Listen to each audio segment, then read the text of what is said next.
Keith Cambry, Jorgen Fenech, Sandro Kraus, Anthony Mario Ellul u Anthony Muscat se jgħaddu proċeduri quddiem il-Maġistrat Monika Vella fuq misappropriazzjoni brabta mal-ġob fantasma li kien ingħata Melvin Tewma, impjieg li għalih kien jitħallas mingħajr ma kien jersaq lejn il-post tax-xogħol u lanqas biss riedu.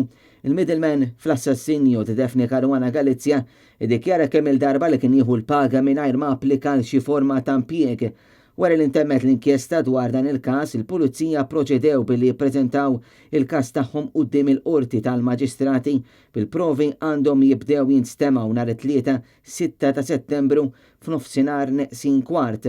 Hawn mistennija joħorġu dettalji dwar kif ingħata l-impjieg u għal liema raġuni u x'wassal biex il-flus il-poplu jitmexxew b'dan il-mod. Skont Melvin Tewma f'diversi xhieda li huwa ta' fi diversi qrati, inkluż fitra li kien kiteb huwa konferma li ngħata impjieg mal-gvern minn Keith Cambry, l-ex Chief of Staff tal-ex Prim Ministru Joseph Muscat.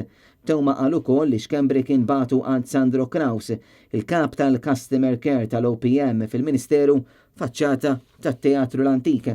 Tewma qal li kien jirċievi ċekk kull xahar, iżda fil-fatt qatt ma rrapporta għax-xogħol.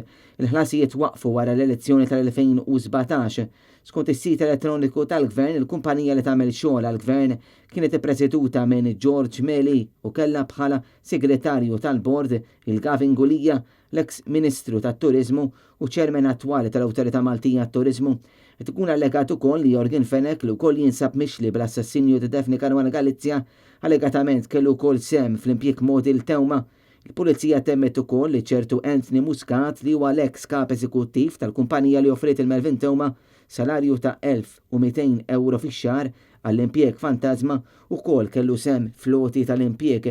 Tewma kien ċett ta' ġurament li kien beda jirċievi ċekk kull xahar għal dan ix-xogħol minkejn qatt ma rrapporta għal dan ix-xogħol. Iċ-ċekkijiet imbagħad waqfu wara l-elezzjoni ta' Ġunju tal-2017.